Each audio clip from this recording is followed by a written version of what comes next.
तो गाइस आपको अपने बचपन का रोमांची कार्टून हीरो भक्ति ही शक्ति है तो याद ही होगा, जिसमें मेन कैरेक्टर था एक 25 साल का चोमू लड़का जो दिखने में तो 6 फुट और 70 किलो का था, पर इसका दिमाग 70 ग्राम का भी नहीं था। मतलब भाई को इतना पागल कैसे हो सकता है। इसको अभी तक लिखना पढ़ना भी सही से नहीं आता था और ये 7वीं में भाई 7 बार फेल हो गया था। और एक गैस तो देखो कैसे बंद करता है, और ये खेलता भी भाई ढोलू बबली नाम की 2 गुड़ियाओं से है। देखो जॉय, तुम मुझे अकेले छोड़ के स्कूल मत जाना। नहीं जॉय, ऐसी गलती कभी मत करना। इतनी मुश्किल से तो तुम स्टैंडर्ड 7 तक पहुंचे हो। लेकिन भाई इसकी किस्मत इस पे इतनी मेहरबान थी कि ये हीरो ही बन गया। तो आ जाओ इस वीडियो में हम देखते हैं कि ये नल्ला कैसे हीरो बना और क्या इसने दुनिया बचाई, ये दुनिया को आग लगा दिया। लेकिन उससे पहले चैनल को सब्सक्राइब कर दो, वीडियो को लाइक कर दो और एक हाइप का भी ऑप्शन आ रहा होगा उसको भी दबा दो। तो चलो वीडियो स्टार्ट करते हैं। जॉय के संग हम मौज मनाएं। पूरे शहर में खबर फैल रही होती है कि दुर्गा माता के मंदिर में स्वयं दुर्गा माता ही पधारी हैं और जॉय के घर में उसकी मम्मी और उसके छोटे भाई को ये सब फेक लग रहा होता है। उसके बाद जॉय और उसके फ्रेंड्स दुर्गा माँ रिलेटेड न्यूज के बारे में बात कर रहे होते हैं और एक दूसरे से पूछ रहे होते हैं कि कौन कौन इस न्यूज पे विश्वास कर रहा है। तभी वहाँ पे मिस जैस्मिन आ जाती है और जॉय मिस जैस्मिन से पूछता है कि मैम आप भी दुर्गा माँ वाली न्यूज पे विश्वास करती है या नहीं। मिस जैस्मिन जॉय को बोलती है कि कोई कुछ भी कहे तुम्हें हमेशा अपने दिल की सुननी चाहिए और अगर तुम दुर्गा माँ पे विश्वास करते होगे तो वो तुम्हें जरूर दर्शन देंगी। और इस सब के बाद जॉय के दिमाग में सिर्फ दुर्गा माता वाली ही न्यूज चल रही होती है और इसी सब के वजह से जॉय रात में अकेले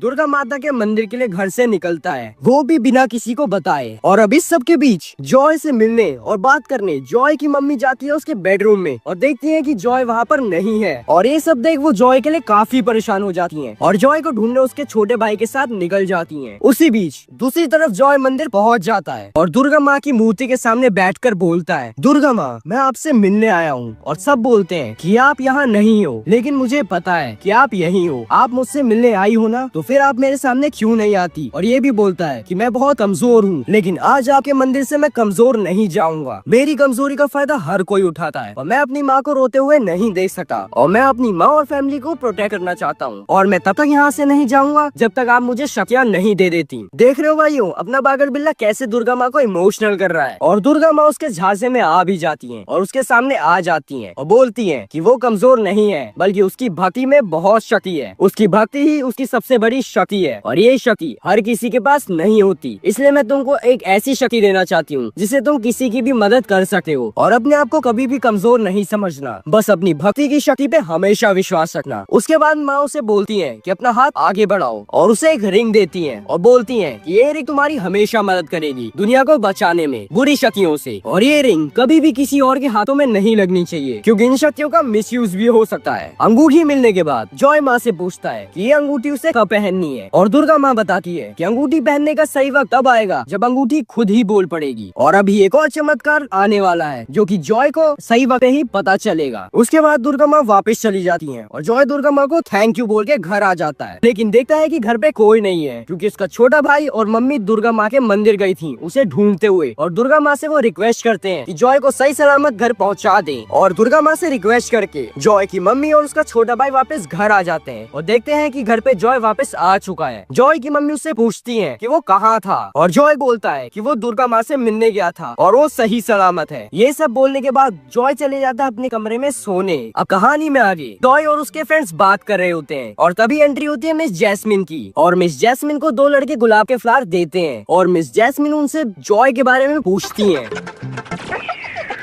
Thank you. Oh, Joy, what a boy. Miss Jasmine Joy को उसके न्यू प्ले की स्क्रिप्ट देती हैं और बोलती हैं कि वो चाहती है कि जॉय इस प्ले में पार्टिसिपेट करे। एंड देन जॉय और उसके फ्रेंड्स प्लान बनाते हैं कि वो छोटा ढापी के घर पर प्ले की प्रैक्टिस करेंगे। उसके बाद जॉय रात को अपने घर जा रहा होता है, अचानक से उसकी उंगली में खुजली होने लग जाती है और तभी वो देखता है कि कुछ गुंडे एक औरत को और उसके बच्चे को लूटने जा रहे होते हैं। तभी जॉय उनको बचाने की कोशिश करता है, लेकिन गुंडे उस पर हावी हो रहे होते हैं और उसे धक्का दे देते हैं और वो जमीन पे जाके गिर जाता है। और तभी वो माँ दुर्गा की दी हुई अंगूठी को पहनता है और बोलता है भक्ति ही शक्ति है और बन जाता है एक हीरो। ढोलू और बबली उसकी डॉल्स भी जिंदा हो जाती हैं और यही चमत्कार है जिसके बारे में माँ दुर्गा ने जॉय को नहीं बताया था और सीक्रेट रखा था। उसके बाद जॉय सारे गुंडों से फाइट करता है और उन सबको कुत्तों की तरह मारता है। उसी दौरान ढोलू पर एक पीछे से गुंडा अटैक करता है, लेकिन ढोलू अपने मूली के पराठों की पावर से अपने पास से उस गुंडे को बेहोश कर देता है। लेकिन तभी गुंडों का जो बॉस होता है वो छोटी बच्ची बच्ची को बांधकर बाइक से रोड पर घसीटने ही वाला होता है। तभी हीरो माँ दुर्गा का नाम लेकर लेजर से उस रोप को डिस्ट्रॉय कर देता है और गुंडों के बॉस को आसमान में ले जाता है और ऊपर से फेंक देता है। ये आतंक देख के सारे गुंडे वहाँ से भाग जाते हैं और वो छोटी बच्ची जॉय के पास आती है और उसे हक कर लेती है और बोलती है कि आप एक असली हीरो हो, और यहीं से जॉय का नाम पड़ जाता है हीरो। दूसरी तरफ जॉय की मम्मी परेशान हो रही होती है क्योंकि वो अभी तक घर नहीं पहुंचा होता है। उसकी मम्मी उसके दोस्तों को फोन करती है। तभी हीरो अपने घर के बाहर पहुंच जाता है और उसकी मम्मी और उसका छोटा भाई भी बाहर आ जाता है और उससे पूछते हैं कि वो इतना लेट कैसे हो गया घर पहुंचने में। तभी जॉय बोलता है कि रास्ते में स्कॉर्पियो गैंग किसी को परेशान कर रही होती है और वो उनकी मदद करता है, इसी वजह से वो लेट हो गया था। फिर उसकी मम्मी बोलती है कि ये सब करने की क्या जरूरत थी, कहीं सबके चक्कर में तुम्हें चोट लग जाती तो क्या होता। तब जॉय बोलता है कि माँ दुर्गा मेरे साथ है, इसी वजह से मुझे कुछ नहीं हो सका। अब नेक्स्ट डे स्कूल में बदमाश बच्चों की गैंग मीनू की बुक ले लेते हैं और उससे पूछते हैं कि आज पीपी सर का हेयर स्टाइल कैसा होगा। और मीनू बोलती है कि पहले मेरी बुक वापस करो, इफ तुम मेरी बुक वापस कर देते हो तो तुम्हें मैं एक सीक्रेट बताऊंगी। उसके बाद वो लोग मीनू की बुक वापस दे देते हैं। तभी मीनू ने एक सीक्रेट बताती है कि पीपी सर का हेयर स्टाइल उनकी वाइफ के मूड पर डिपेंड करता है, और ये बात उसे स्कूल के वॉचमैन ने बताई कि पीपी सर के बाल डेली उनकी वाइफ बनाती है और लंच का डिब्बा उन्हें देती है। इसी बीच वहाँ जॉय आ जाता है। तभी तुरंत एंट्री होती है पीपी सर की with a funny hairstyle, and उसके बाद सारे बच्चे अपनी अपनी क्लास में चले जाते हैं। अब जॉय की क्लास में मिस जैस्मिन आती है और बच्चों से पूछती है कि कौन कौन उनके प्ले में पार्टिसिपेट करना चाहता है। सारे बच्चे हाथ उठाते हैं। उसके बाद मिस जैस्मिन बच्चों को 15 मिनट देती है सिर्फ की प्रैक्टिस करने के लिए, क्योंकि उसके बाद सबके ऑडिशन होने होते हैं और उनके प्ले का नाम है अली बाबा 40 चोर। जॉय और उसके फ्रेंड्स रोल की प्रैक्टिस कर रहे होते हैं ताकि वो ऑडिशन में अपना बेस्ट दे सकें और अली बाबा का रोल हासिल कर सके। रोल की प्रैक्टिस करते हुए जॉय की उंगली में फिर से खुजली होने लगती है। इसका मतलब होता है कि कोई खतरे में है और जॉय बीच में ही प्रैक्टिस छोड़कर उंगली को पहन लेता है और ढोलू बबली के साथ दोनों बच्चों को बचाने के लिए निकल जाता है। जब हीरो खतरे की लोकेशन पे पहुंचता है तो उसे पता चलता है कि दो बच्चे कार में ट्रैप हो गए हैं और कार अपने आप चल रही है और कार के सामने ट्रक आ रहा होता है। अब कार और ट्रक की टक्कर होने ही वाली होती है, पर हीरो अपनी शक्ति का यूज करके कार को रोक देता है और दोनों बच्चों को बचा लेता है। अब बच्चों को बचाने के बाद जॉय वापस स्कूल जाता है और वहाँ ऑडिशन के लिए लेट हो जाता है, बट मिस जैस्मिन उसे ये चांस दे देती है और जॉय ऑडिशन में बहुत ही अच्छा परफॉर्मेंस देता है, यहाँ तक कि उसको रोल की सारी लाइनें याद थी और मिस जैस्मिन उससे बहुत ही ज्यादा इम्प्रेस हो जाती है। लेकिन अली बाबा का रोल जॉय के छोटे भाई को ही मिलता है, लेकिन मिस जैस्मिन जॉय को अली बाबा के फ्रेंड का रोल दे देती है। ये सब देखे पीपी सर मिस जैस्मिन को जॉय के खिलाफ भड़काते हैं और बोलते हैं कि ये लड़का किसी काम का नहीं है और ये प्ले की वाट लगा देगा। पर मिस जैस्मिन पीपी सर पे गुस्सा हो जाती है और बोलती है मुझे उससे कोई फर्क नहीं पड़ता, मेरे को जॉय पे पूरा विश्वास है। और उसके बाद जॉय और उसके फ्रेंड्स लंच करने चले जाते हैं। अब जॉय और उसका छोटा भाई अपने घर पहुंच जाते हैं और जॉय का छोटा भाई अपनी मम्मी से शिकायत लगाता है कि मम्मी जॉय हमेशा मुझे परेशान क्यों करता रहता है, उसने इस बार प्ले में मेरे दोस्त का रोल लिया है और मुझे पता है जॉय कुछ ना कुछ गड़बड़ी कर ही देगा। लेकिन जॉय की मम्मी उसके छोटे भाई जैसे पागल नहीं होती, वो उसे समझाती है कि जॉय प्ले के बीच में कोई गड़बड़ी नहीं करेगा और वो प्ले में अच्छा परफॉर्म करेगा और तुम दोनों मिलकर इस बार स्टेज को फाड़ ही दोगे। अब इसके बाद जॉय जा रहा होता है स्कूल अपनी साइकिल से और फिर से उसे मिलते हैं वो तीनों बदमाश जो साइकिल से उसे परेशान करने आ रहे होते हैं। जॉय को वो लोग परेशान करने लग जाते हैं और जॉय को ऐसा धक्का देते हैं कि वो सड़क पर ही जाके गिर जाता है और जॉय सोचता है कि वो अंगूठी का यूज करके तीनों बदमाश बच्चों को सबक सिखाएगा। लेकिन उसी समय उसको दुर्गा माँ याद आ जाती है और उन्होंने उसे बोला था कि इस अंगूठी का यूज ओनली बुरी शक्तियों के खिलाफ होना चाहिए। और इसी के बाद जॉय अपनी अंगूठी को जेब में रख लेता है और वो उन तीनों बच्चों को वार्निंग देता है कि अभी जो भी यहाँ कुछ हुआ है वो किसी को नहीं बताएंगे वरना उनके साथ अच्छा नहीं होगा। और वो तीनों नन्हे बच्चे वहाँ से भागकर चले जाते हैं। तभी जॉय को अजीब अजीब आवाजें सुनाई देने लग जाती हैं